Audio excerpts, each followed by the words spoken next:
let's tell the whole truth, and that part of our history is not something to be proud of. But let's tell the whole truth. So after 1807, the British abolished the slave trade within the empire, and from that point till the end of the empire, the British Empire was committed to suppressing the slave trade across the Atlantic, across the Indian Ocean, within Africa, and suppressing the institution of slavery. So let's have the good as well as the bad.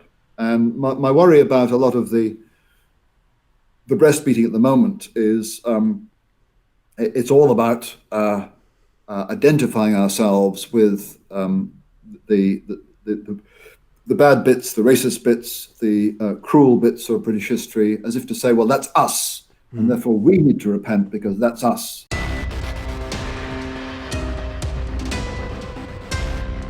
Hello and welcome to Reasoned UK with me, Darren Grimes. Please do consider hitting that little subscribe button and the notification bell if you enjoy today's show. I'm absolutely certain you will. Now, could it be that at the very heart of the Conservative Party's problem is that it's without a guiding philosophy and an anchor that grounds it in core values and sustains it in ideas? With the resignation of Dominic Cummings as the Prime Minister's chief advisor, Boris Johnson seems to be in a bit of a spin. So can we at Reasoned help guide him? I want to discover what the small c Conservative values are that should guide the big C Conservative Party, on everything from arguments that society should reform its language, accept an ever-growing taxonomy of genders, denigrate and destroy controversial elements of its history, silence controversial speech and debate, and fill its God-shaped hole with the religion of green. What exactly is the Conservative response to much of this modern madness? Well, I'm absolutely delighted to say that I'm joined by Professor Nigel Biggar, who is the Regius Professor of Moral and Pastoral Theology and Director of the McDonald Centre for Theology, Ethics and Public Life at the University of Oxford. Hello, Nigel. Hello, Darren. Nice to meet you again. You too. Now, Nigel, intellectuals like yourself are under real threat, I would argue, and that's only because we seem to have placed power in the hands of the easily offended who can silence their opponents by threatening to report them to their employer, or indeed in some cases even the police, for daring to express unpopular opinions, maybe challenge consensus, or for daring to have uncomfortable conversations. Now, to me, and I assume to you as well, this places a very obvious chilling effect on free and open dialogue and robust dialogue. I wonder if you've any reflections on this to begin.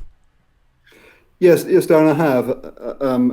As you know and others may know, I got myself in some trouble because I expressed views about British colonialism, which I thought were really quite moderate and unobjectionable, such as the fact that the British Empire did good as well as bad. And I got myself in trouble and discovered that not only do people disagree with me about that, which is to be expected, but they thought my views were so outrageous that they tried to shut me up. And whereas those of us who have some existence on Twitter are perhaps not entirely surprised by that kind of reaction, it was a bit of a shock to discover that some academic colleagues had the same view and were of the same temper. So certainly, I think right now, we in Britain do have a problem with freedom of speech, especially when it comes certainly to conservative opinions, but not just conservative opinions, because you'll find there are people on the political left, but who hold traditional feminist views of gender. They too have come under attack. So this is not just an attack on the right, it's also an attack on certain parts of the traditional left. Exactly. And that sort of leads me neatly on to the next question. Then we are in the middle of a culture war, and that is increasingly dragging those on the left into the battle as well, because the confines of what is and isn't acceptable debate and speech are becoming increasingly narrow.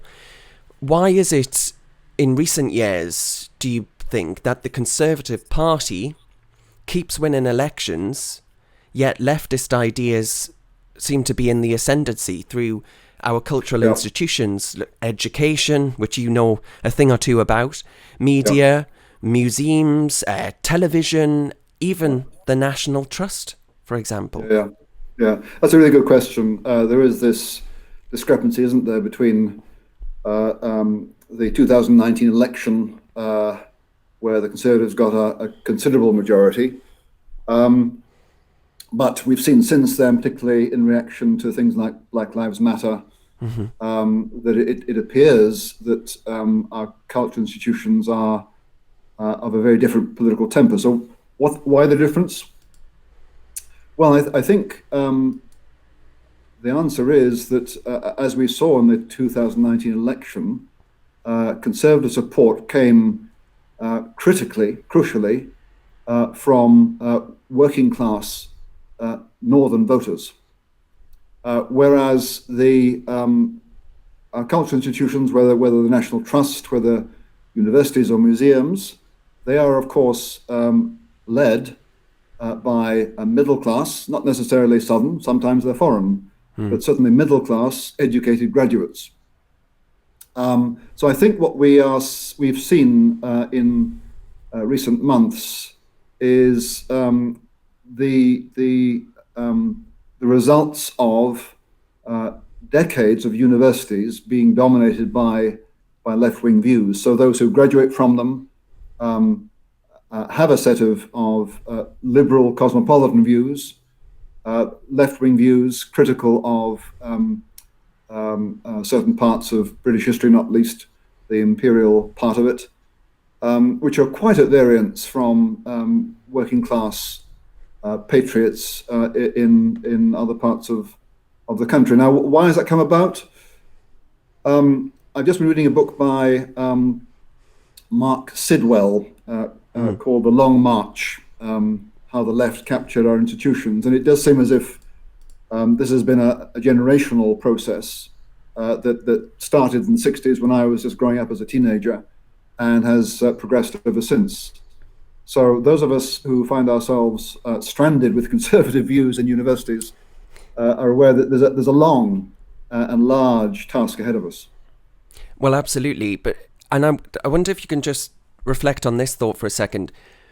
It strikes me that what the left can't secure at the ballot box, where they obviously have to be open about their ideas, how they would like to design society, they can secure through education, the media, and that's helped by the fact that real education encourages the recipient to develop his or her critical skills. Now, the left want those developed only in one direction, against the existing order, capitalism, etc., etc. And if that's not already themselves, as it is in the cultural sphere, because it's hard not to look through the likes of Netflix, for example, and be met by a left-leaning documentary. And I wonder what is the Conservative response to that? Because it's circumventing the ballot box. And actually, you mentioned the working class and the power behind that 2019 vote, and that was in large part down to the fact that there were, since 2016, real attempts to circumvent the ballot box and quash the vote for Brexit, for example. Yeah. Well, of course, power in a society lies in different places, and the ballot box is not the only source of power. So it shouldn't be surprising that folk who have a certain vision of the way things should be end up in controlled institutions that can, to some extent, buck the ballot box. But here's a sign of hope. I mean, thanks to the red wall, or the rather blue wall up north, we now have a Conservative government with a comfortable majority. Unfortunately, because of COVID, the government has been rather preoccupied in its first year in office. But there's still 4 years left, and government does have the opportunity to institute policies to put people of conservative points of view in positions of power, which might begin to make a difference. Now, I think, as I suggested, the takeover of cultural institutions by people of the, broadly speaking, left has been going on for 30, 40 years, and that's not going to be reversed in the course of the life of one government. But there may be more than one Conservative government, and this one could make a start in the way that recent Conservative governments have not. Yes. And I wonder then, people of my generation especially seem to be rejecting conservative ideas, and we hear this, every young generation rejects conservatism. You know, the famous line being that, of course, you wouldn't be conservative until you start paying general taxation, for example.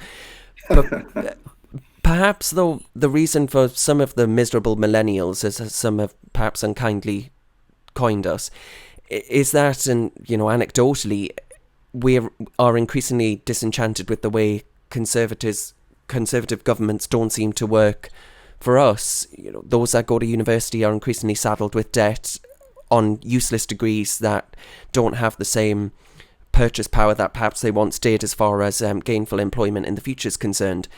And across the board, there seems to be frustration with a lack of access to housing. Why would you be a capitalist if you can't accrue any capital? They're frustrated with the lack of progress on climate change, for example. Yeah. And before the virus, of course, there were jobs aplenty, but often low-paid jobs. And actually, much of my generation, view conservatism as favouring not those who are starting off in life, but the already affluent, the privileged few, as it were.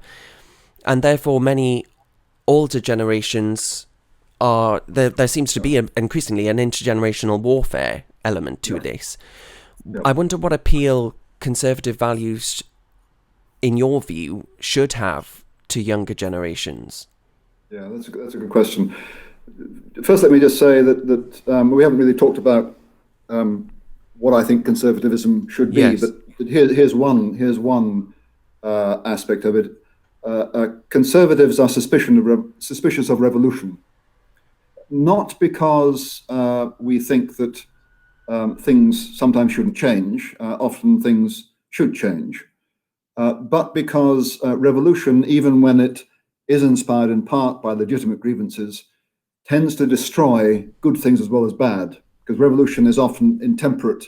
It's not in control of itself, and it ends up being very destructive. So conservatives, by definition, want to avoid revolution because it destroys institutions that we should keep and traditions we should keep. Now, I've just finished the first draft of a book on British colonialism. One striking feature I noticed was that nationalist agitation against colonial government often was fueled by young people who had been educated in schools or universities and found they couldn't find a place in the colonial system. So I've inferred from that if you want to avoid revolution, be very careful of a younger generation who find themselves frustrated and shut out in important ways. So right now, it seems to me, the current Conservative government should be very concerned about how young people find they can't get on the property ladder, how young people find, as you suggested, that they've worked hard for their university degree, and lo and behold, there doesn't seem to be a graduate level job with a decent salary waiting for them. So that's the problem. So how might the government address the problem? It has to address that problem. Well, just on the matter of property, which is important in terms of people having a sense that they can grow and prosper in a society. The problem of property prices rising ever further beyond the reach of people on average incomes has been with us for 20 years. And lots of people have said this is something that really has to stop. So the government really needs to think about what it can do to help all sorts of people get themselves on the property ladder, and that may mean that people like me who own property have to suffer a certain drop in the value of my property, but that is a price worth paying for the sake of achieving some sense of national community. And there's another clue to what I think conservatism should be. We have to be one nation. That's to say, conservatism has to be made to work for everybody. Otherwise, we are going to get revolution. Yeah, that's one statement that I always shrivel from when I hear it. When people say what we really need is one nation conservatism. I'm reminded of that Margaret Thatcher quote, and I think she was at the Centre for Policy Studies at the time when she gave this speech, and it was in her later years, and she said, increasingly, I think those who say that one nation conservatism is their creed really mean no nation conservatism. And obviously, of course, she was talking about those. There seems to be a link between those who are European federalism fanatics and those who champion one nation conservatism. Do you think that has that sort of been the idea of being one nation conservatives? Has that been sort of sullied by the liberal left of the Conservative Party, do you think?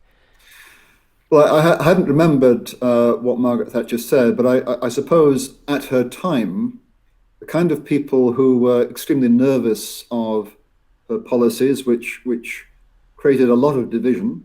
I was a university student at the time. I remember it. It was very bitter. I mean, if we think we have bitter politics right now, I suggest it was even bitterer in the 1970s. Now, I myself think that Margaret Thatcher had to do what she did.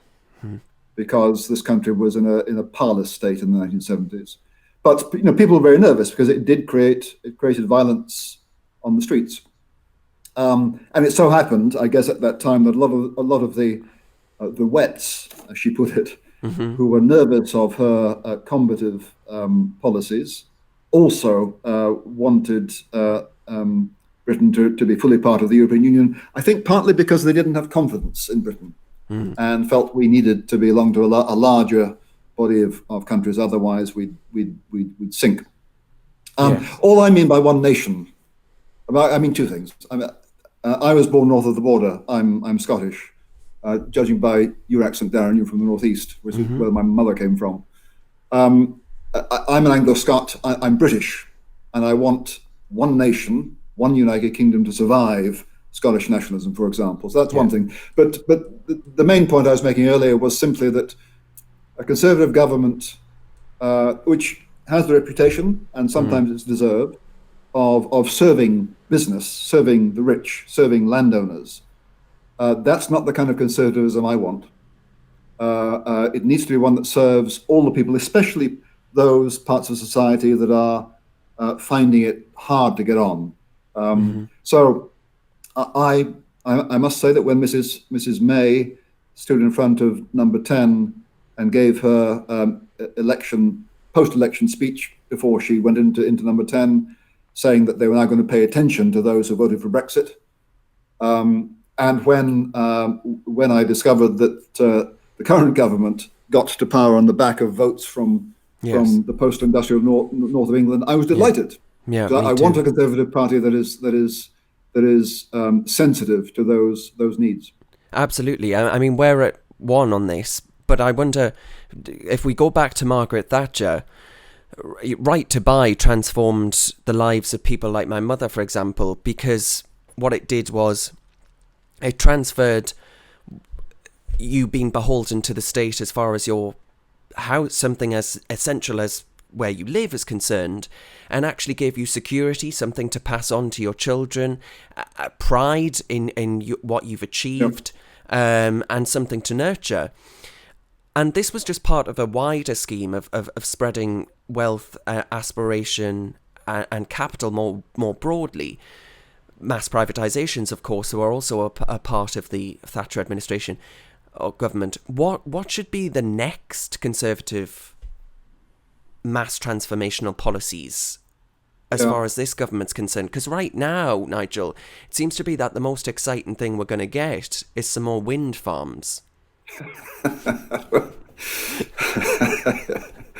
Well, that's not perhaps doing full justice to the government's green program, and that, given the popularity of Yes. green policies and worries about climate change, I mean, if the government comes through with that, that should help to win back some of your generation, Darren. I mentioned, I mean, there needs to be, in terms of transformation of people's lives on a large scale, tackling the property barrier would make a big difference. I'm sure you'd agree. The other one we've touched on glancingly has to do with the universities.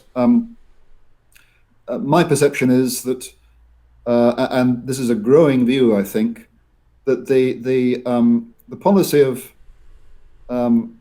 government since the late 90s, and certainly Tony Blair's government, of increasing the proportion of the population that goes to university to about 50%, has done some people a disservice, because it has given rise to a market at the bottom end of universities, where people now spend a fair bit of money or take out substantial loans to get a university degree, but from a university and in a subject that really is not going to advantage them at all. So if they feel cheated when they get out, they've got good reason to. And some people, I'm thinking of David Goodhart now, who published a recent book on, was it Heart, Mind and Hand or something?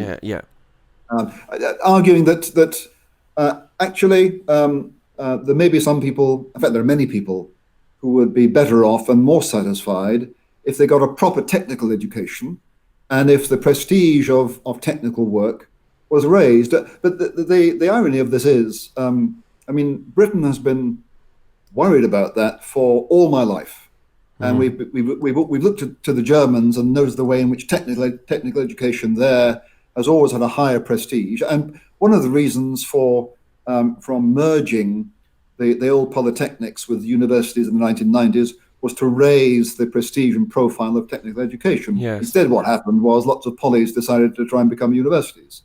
But I think there needs to be some reversal of the policy, certainly since the Blair government, to really raise the profile of technical education, apprenticeships, so that people get into jobs where they really can, where they're fitted for them and they really can prosper. I mean, I completely agree. I've got two younger brothers, and one of them especially would be ideally suited to a more technical education. And to me, it's absolutely absurd that I think it's something like 40% of jobs today require a university degree, or at least, that's become the standard, because we are sending so many people. I'd describe it as sort of like factory farming, where we're just sending people into universities and churning them out with vast sums of expense to the taxpayer, not necessarily to the recipient of the education, because they're not receiving gainful employment. That means that they end up paying for that degree in the end anyway.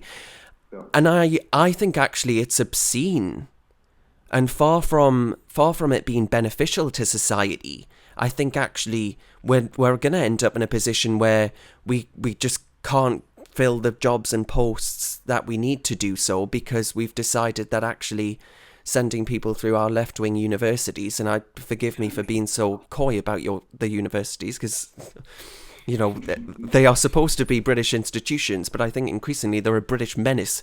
And I think it's a terrible thing what we're doing to kids, filling them up with false hope, and then no wonder they leave with crisis of confidences and report anxiety and depression in the end.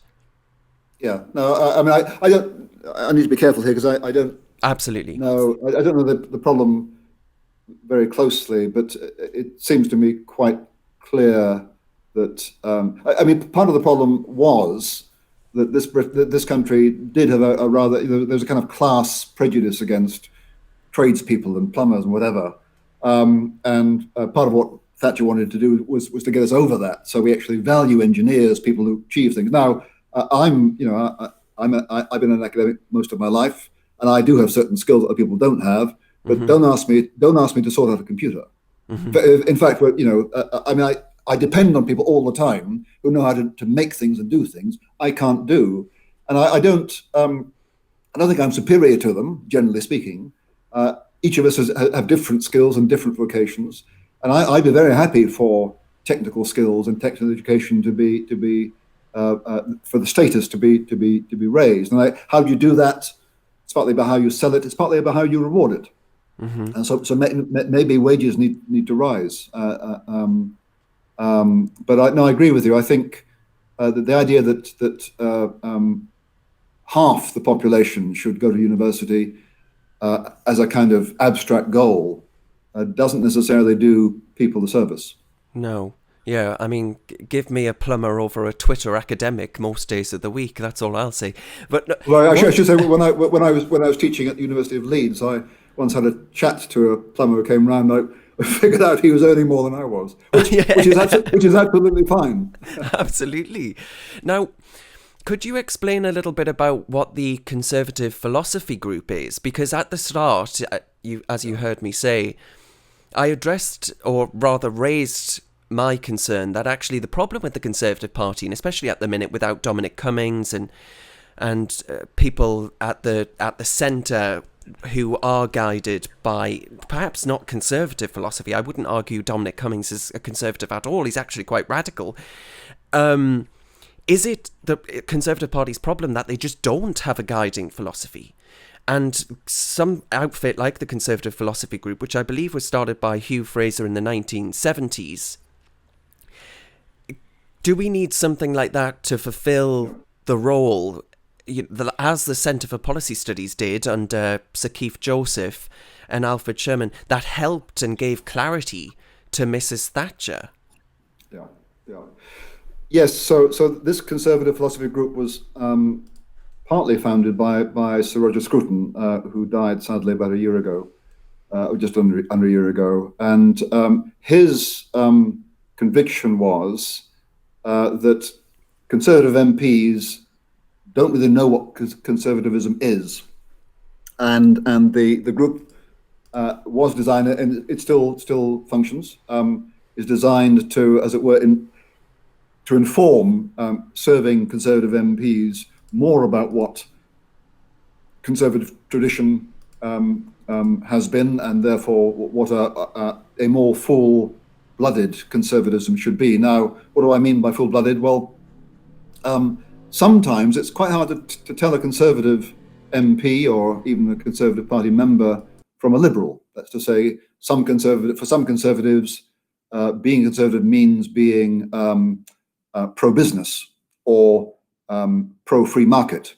Now, there are good reasons why Conservatives should be supportive of both of those, but it seems to me that's just not enough, because if that's all you are, then you might as well be a certain kind of liberal capitalist. And Roger Scruton's vision of conservatism was that the clue is in the name.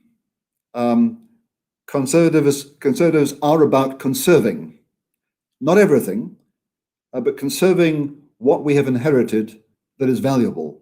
And so that there's an assumption here that things we have inherited here in Britain, institutions, traditions, certain values, are good, and we need to be careful not to lose them. And that I think is the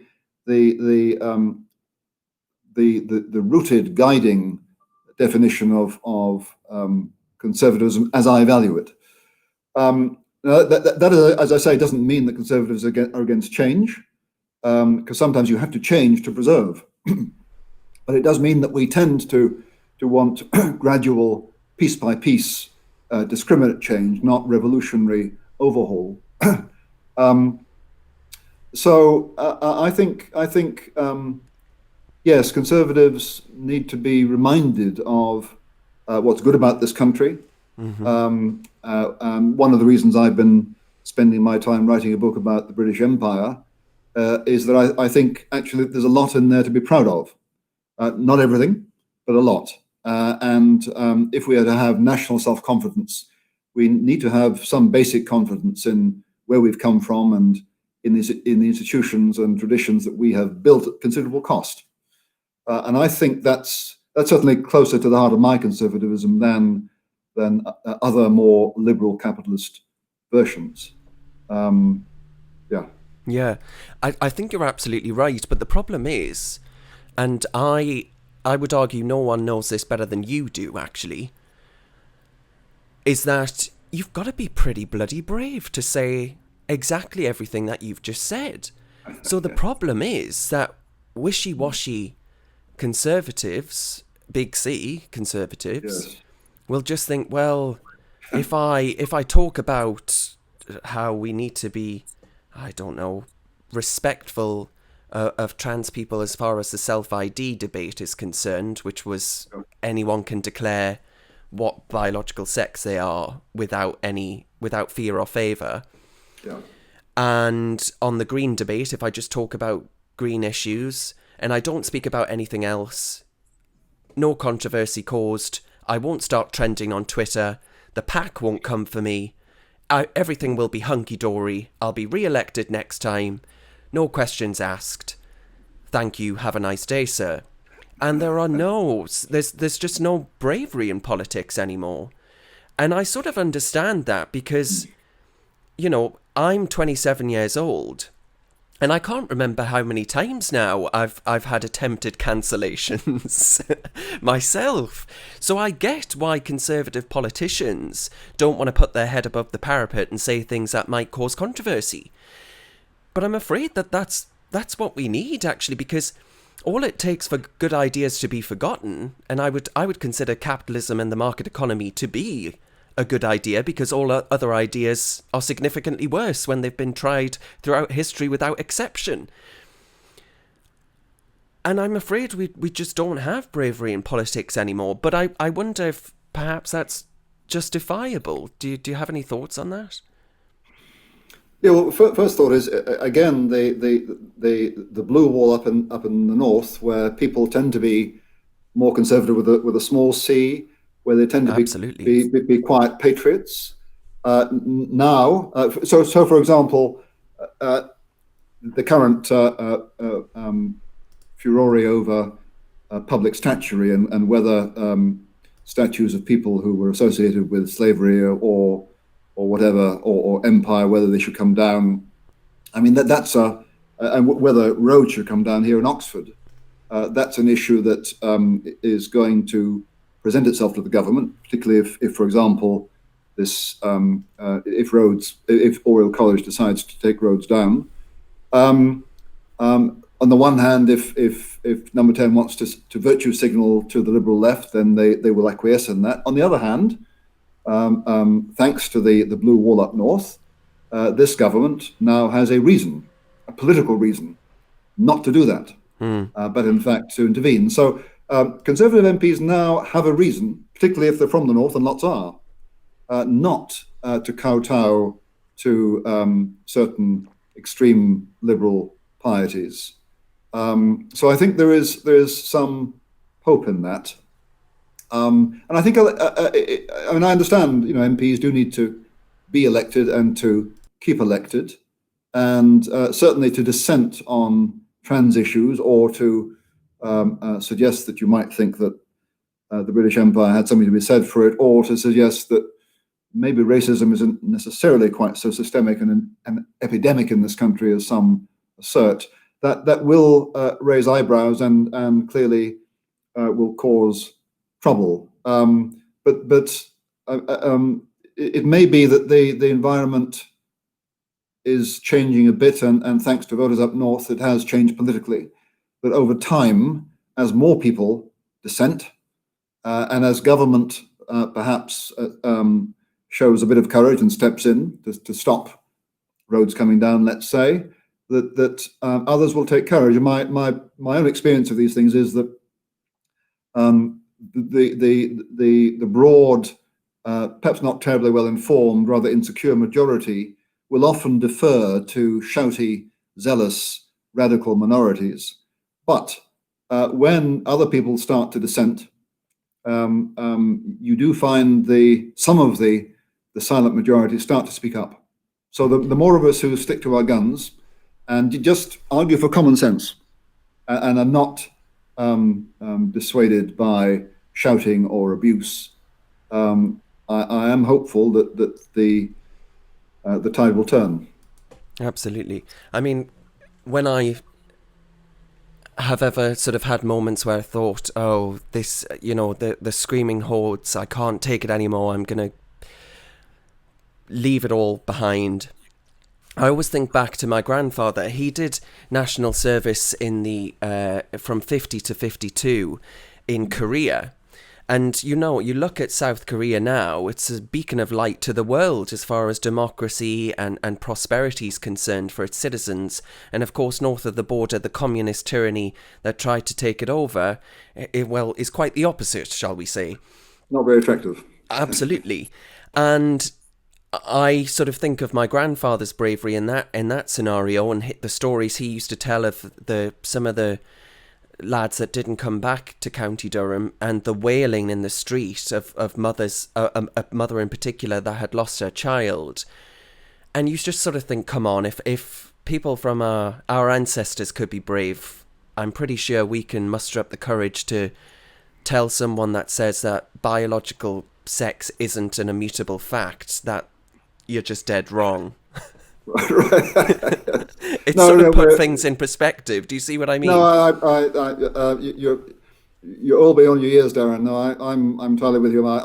Last year I climbed the hill with my Scottish father with a stretcher bearer in 1944, and I have to say, when I hear, as is often said these days, that X, Y, and Z are suffering trauma, I think to myself, no trauma is being shot at on a hill. Mm-hmm. In Italy in 44. Most of what we call trauma is not trauma. So we do need to get things in perspective. And yes, I think that given what your grandparents' generation experienced and my parents' generation, that's real courage. And those of us who have certain conservative convictions are not very fashionable. It's our job, it's our duty, it's our vocation. Mm-hmm. To say it as we see it, and people may not listen for a while, but they may listen yet. And my grandfather, he was sort of my bellwether. He passed away before the 2019 election, but he in his last vote, which was in the 2017 general election, he actually voted Conservative. Now, not unlike the rest of the Northeast, he was a Labour voter all his life, worked down the mines and voted Labour proudly, and felt that Labour had actually the left had left him behind. Interesting. But I always recognised that he had small c, or at least I did in later life, small c conservative values. Yes. And I think that's what does give me hope, and you're right to recognise that actually it's those values that will keep the Conservative Party honest, because their new electorate do hold those small c conservative values. So that's what gives me hope. Yeah. But on the question of the environment, I think many small c conservatives do recognise that green conservatism, conserving what's good about our country and not wishing any harm upon the natural earth and the planet we inhabit. There is a strong sense of that. I think the English are, the British are overwhelmingly pro-environment. But I'm a bit worried that actually it seems to be the last surviving excuse or cover for socialist ideas. Environmentalism, that is. Am I wrong on that? Explain that. In what sense? So, in the sense of the only way Extinction Rebellion and outfits like it tell us to save the planet by whatever it is, 2030, I think was the latest deadline put about by Extinction Rebellion. We've got until 2030 to save the planet, or we all either drown to death or burn to death. I can't remember which one it is. Starve to death, perhaps. The only way we can solve that is through a command economy not seen since the likes of the Soviet Union, for example. Right. This is not an area I really know a whole lot about. But there's certainly the Extinction Rebellion movement, which is popular. Yes, and it seems to me to be revolutionary. Exactly. And utopian and perfectionist. And absolutely. as a conservative, I'm highly sceptical of that, because I mean, let's be clear. In times of emergency, and this was so in the First World War, but especially the Second World War in this country, the state does do a whole lot more, because and freedoms are curtailed for reasons that are not difficult to understand. So in an emergency, I can see that could be justified, that the state does take command, but it's dangerous, as you know, and after the emergency has passed, we have to somehow roll the state back. And in this country, I guess the state stayed in its central command position from 45 until about 1990. It's 35 years. So I agree. I agree. It has to be rolled back. But in times of emergency, there may be a case for the state assuming more power. But I'm highly, like you, I'm highly skeptical about Extinction Rebellion as a movement. Partly because I do ask myself, even if the whole of Western Europe did exactly as they want, if India and China don't, we're not going to be saved. No.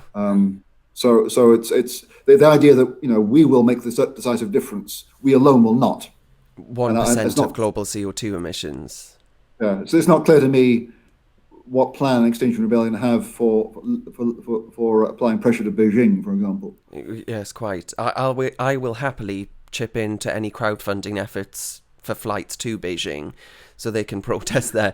But on speaking of government power, I think there are conservatives of my generation who think that, well, indeed, not just the government, all sides of the Houses of Parliament are either acting out of panic from catastrophe that the virus is causing, the sheer sense of uncertainty, or by expediency. And they're testing our faith by passing increasingly draconian, totalitarian legislation. And it's sadly, notoriously, it seems very easy to pass such legislation. But historically, as you just mentioned there, the post-war consensus, for example, very difficult for Mrs. Thatcher to roll it back. Is this a point of view that you would agree with? And what is the Conservative response to such concerns? Yeah, in terms of COVID and government policy, I mean, I know it's not just people of your generation. I think Lord Sumption has also been very vocal in the pages of the Times, complaining about government being too interfering. I'm on this. I'm actually not so. Yes, I guess I'm not as critical of government as some are. Mm-hmm. Why? Simply because how best to deal with this epidemic has not been clear and is not straightforward, and it does involve risks. And the more individual freedom you allow people, the greater the risk of collective damage. And frankly, I don't know, and until this is long over and we look back on it 20 years hence with all the data and analyze it, we won't know which was the best way. So if government has erred too far in terms of command and control, I'm inclined to think it can be forgiven. But the most important thing is, when the virus recedes next year, please God, yes. We should expect the state to recede with it. And we'll just have to watch whether that will happen. I can't imagine why, in what forms, government control will survive, because I mean the forms of control have been designed to solve this problem. When this problem's gone, I can't see what justification there would be for the command and control to remain. Mm-hmm. Speaking of God, I wonder if the explanation for an almost pious-like belief and a sense of looking for something to belong to that's bigger than yourself. Yeah. In the likes of worshipping at the altar of the religion of green, I would argue, or the way in which the Black Lives Matter movement took off with such gusto, is that there's a God-shaped hole in society. Even the sort of national worship of the National Health Service, where people would go out and clap every Thursday.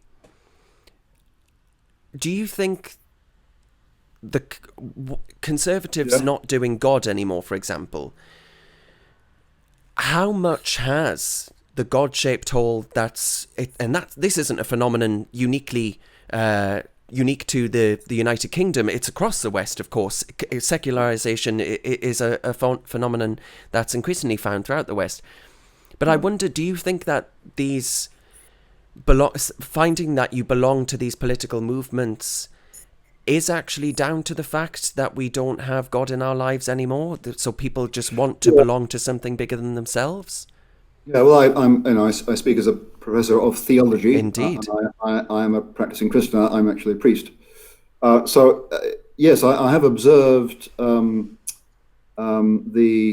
enthusiasm of Black Lives Matter and Extinction Rebellion, and also of Scottish nationalism. Mm-hmm.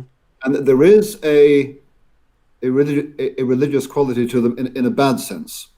That's to say, I mentioned earlier a certain perfectionism, a sense that with enough shouting and effort, we can make things all right now.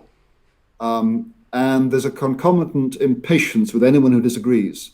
So there's a kind of pathological religious perfectionism and zealotry to Scottish nationalism, to Extinction Rebellion, to the Black Lives Matter movement, which leads them to be very intolerant. And we know that religion in the past, and even in the present, can be very, very intolerant. Not just religion. Marxism can also be very intolerant, and so can fascism. Whereas I, as an Orthodox Christian, I mean, my view of the world is I do pray for the coming of God's kingdom, because so much injustice in this world remains unaddressed and will do. We can only expect fragments of justice. So whenever I get depressed about injustice prevailing, I pray. What else can one do?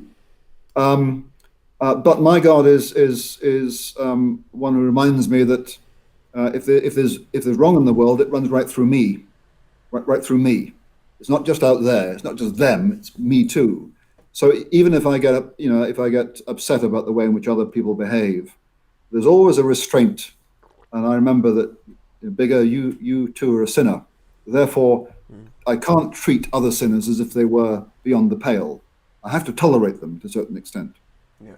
And what I find in the various movements we talked about is, as it were, as if they've got the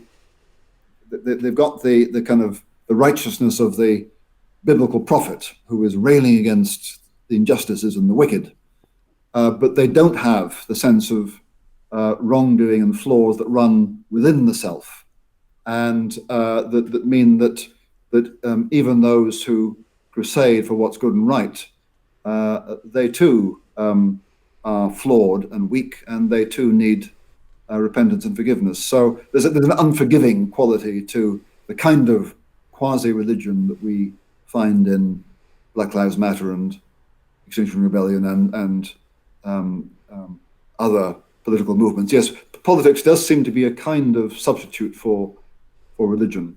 Mm-hmm. Yes, and I think that's quite sad, actually.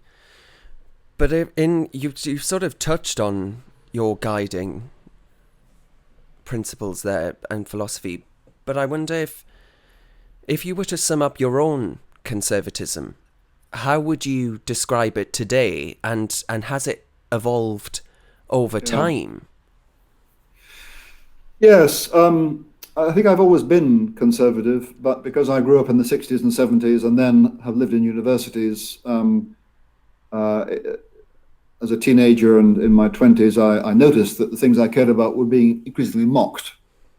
I mean, often it was very funny. Blackadder, Monty Python. It was funny at the time, but things I valued were being mocked. And then in universities, of course, you learn that if you give voice quietly to conservative views, if you were to say, well, actually, I'm a patriot, the chances are that the person you speak to would be kind of stunned into silence, as if you just said something extremely rude. And when you notice that, then you stop voicing those views. Yes. And when you suppress, when you censor yourself, in a sense, it has the effect of making you doubt them. Mm. So part of my evolution actually has been I've become increasingly confident about my conservative views. It's partly, here's something to look forward to, Darren. When you get older, although in your case you may not need it, when you get older, you learn first of all what you think. It took me a while to figure out what I think, but then also you learn to care less what other people think. So put those two things together, you end up saying things even though you know other people are going to be stunned by them. And so I found myself becoming increasingly mouthy about what I think, partly because that's my job. I mean, I've got to say it as I see it, and I only have one life, so I better do it now because I won't have forever to do it. But the other thing is, particularly, well, just to take the case of British colonialism, and I've had 3 years of experience of Venom and vitriol. you said it. But over 3 years, repeatedly, I've had cause to look at what my critics say, consider what my critics say, work out a response. And every time I do that, I feel stronger. Because every time I do that, I think, these guys, these little emperors, have no clothes. And when you look at a lot of the transgender, there's this idea that you are whatever gender you happen to feel you are in the morning. Mm-hmm. I exaggerate a bit. I mean, it's absurd. Like a new pair of jeans, yeah. It's absurd, and it's not just me on the right thinks that. Old feminists on the left think that too. There are plenty of people who think that. Lots of people up north think it. Absolutely. Eventually, if those of us who think it keep saying it, I think the wind will change. So in answer to the question, how has my own conservatism evolved? It's become a lot more confident, and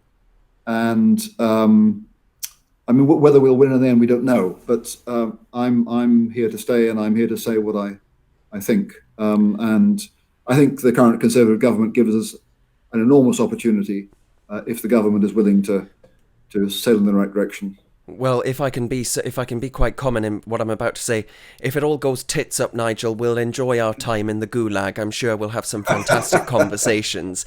But listen, surely I've got two questions from what you've just said, which I enjoyed enormously. But are there any issues you can think of that you've actually changed your mind on, despite always being a conservative?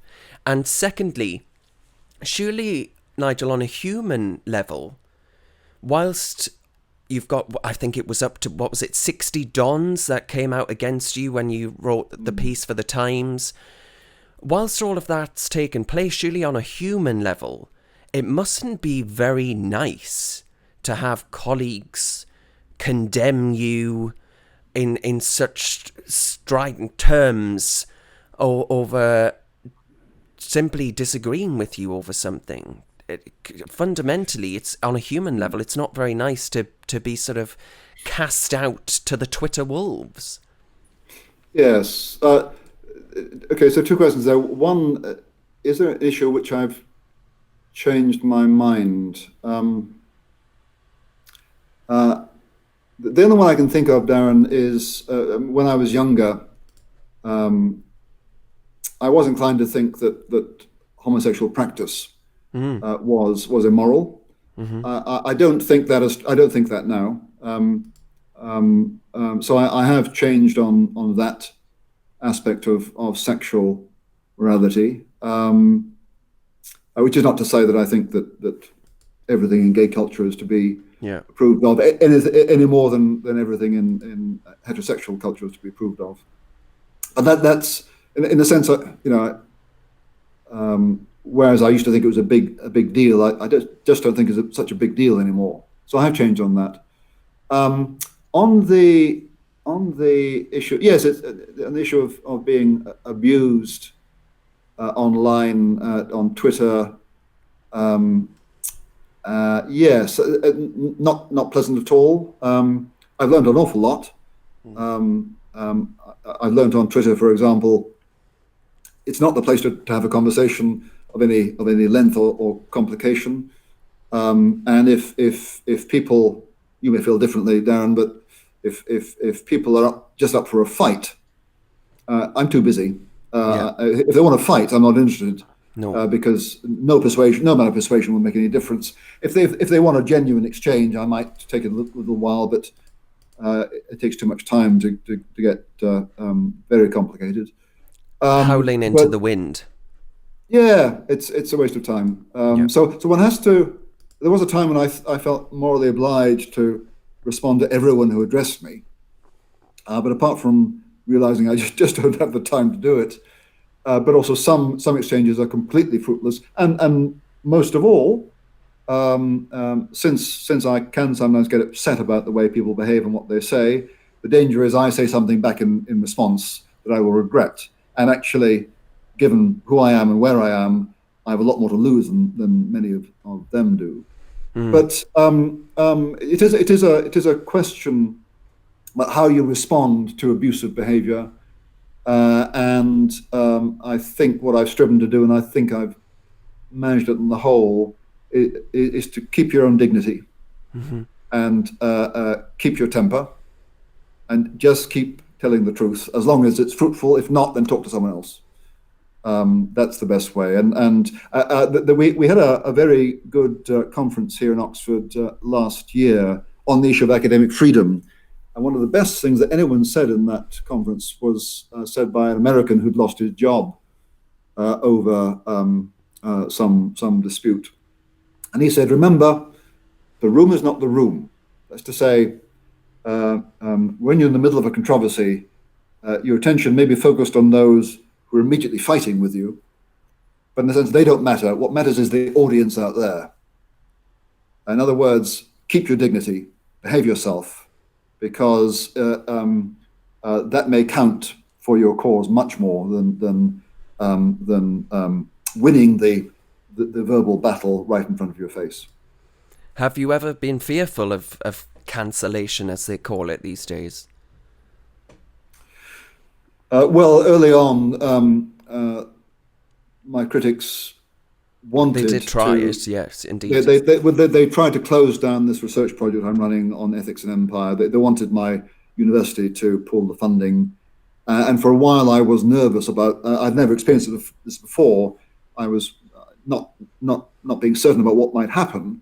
I was a bit nervous that they would do that, and I felt vulnerable. In my case, I should say my university stood by me, so Oxford University deserves credit for that.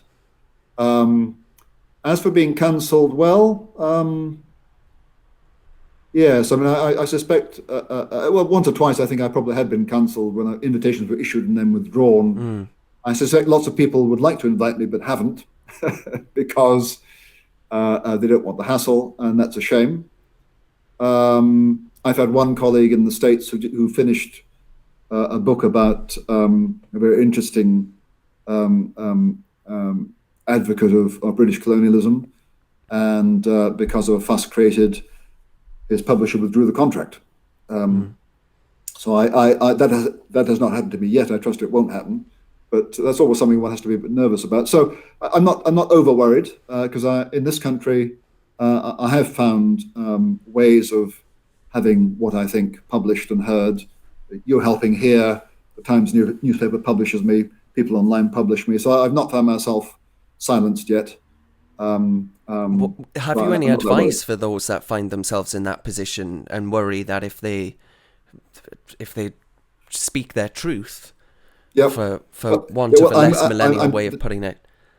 I'm delighted to say that one of the indirect results of our conference last year was the establishment in this country by Toby Young in Oh, February which helped of the Free me, the Speech Free Union. Speech Union. Yeah, Yeah, yeah. yeah, which is fantastic, because what it means is we now have a national institution where people who feel they're being censored or silenced or having their jobs threatened because of things they've said, they now have somewhere to go to, and the union is flourishing. It depends heavily on subscriptions of members. So anyone listening to this program who cares about free speech, Must I join. encourage you Yeah. to become a member, because that's a place to go to, and if need be, they'll give you advice, and in some cases they may be able to give you legal support. So that's a really positive move. Absolutely.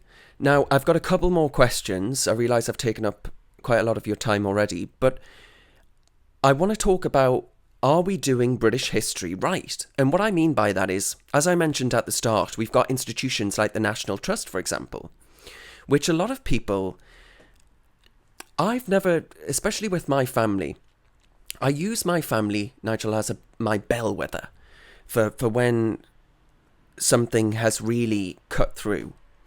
And when you have the former home of Sir Winston Churchill, which invokes a deep sense of deep-rooted patriotism and love of country and pride in what this country did in its past, under attack for potential links to the slave trade or whatever it is that they're looking for as far as Sir Winston Churchill's former family home is concerned, how do we approach British history when it's facing these sorts of attacks and some would argue revisionism and statues coming down, everything being denigrated and potentially even destroyed in the sense of statues actually? Yeah. How do we approach this? And do you think actually, as far as public opinion's concerned, my family aren't an anomaly? There's actually a lot of public sentiment out there that's pretty angry. The fact that these minority groups are saying we need to do this, we need to put plaques on everything to make clear their links to former practices that we didn't view as morally improper as we do today. How do we approach all of that? Well, my view is you need to tell the whole. We need to tell the whole story.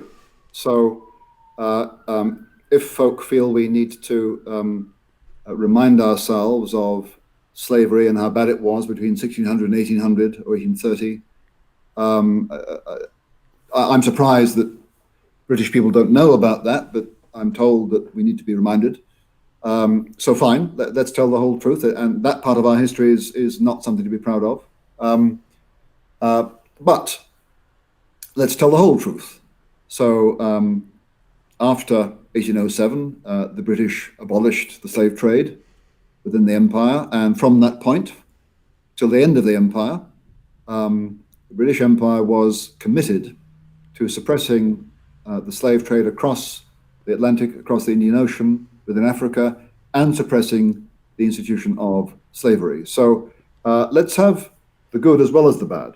And my worry about a lot of the breastbeating at the moment is it's all about identifying ourselves with the bad bits, the racist bits, the cruel bits of British history, as if to say, well, that's us, and therefore we need to repent because that's us. And what I say is, well, no, that was part of us, but actually between us and then, there's 150 years or more of the repudiation of that. And those who think that I'm sure there are racist attitudes among us. I don't know how endemic or systemic it is. In my own experience, not obviously, but I'm sure it's there. But the idea that current racist attitudes among us are linked back or caused by slavery is nonsense, because if you read about American former slaves who visited this country in the mid 19th century, usually to tour the country and give talks in favor of abolition in America.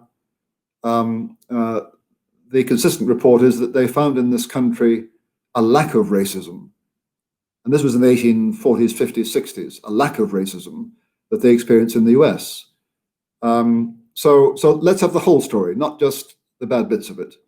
And my worry is that right now, we had this phrase, colonialism and slavery, is used a lot, as if colonialism equals slavery. Well, that's not true. Colonialism, more recently, equaled anti-slavery. So the two are not the same. Now, I wonder then, to end, as I said at the start, on everything, and I've been quite pessimistic perhaps, on everything from arguments that society should reform its language, accept that ever-growing taxonomy of genders, denigrate and destroy controversial, quote-unquote, elements of our history, silence controversial speech and debate, which is why everyone should join the Free Speech Union, and fill that God-shaped hole with the religion of green or other movements that we've mentioned throughout this interview. Are there any notes for conservatives, those watching this thinking, bloody hell, I agree with everything that Biggar's just said? Are there notes of optimism for those who share our views and values? Because we seem to have been quite pessimistic and sort of speaking about ourselves like we're an extinct species, when actually the Conservatives have just won an 80-seat majority in December of last year. Yeah. I'm actually hopeful, which is, given my experience, is a bit odd, but I am. I think it's because going back to my early experience of the row about colonialism in 2017, what I began to notice then was the discrepancy between the university world and the wider world. So even though my university colleagues were either critical or silent, with a few exceptions, letters to the press, the Times, the Mail, Telegraph, not so much the Guardian, were overwhelmingly supportive. So that was a sign of hope. And then, that's been translated into a Conservative government victory in the last election. That's a sign of hope. In spite of the waste of this last year dealing with COVID, there are 4 more years to go. That's a sign of hope. And if the government plays its cards right and begins to reward working class voters in the north, there may be another Conservative government.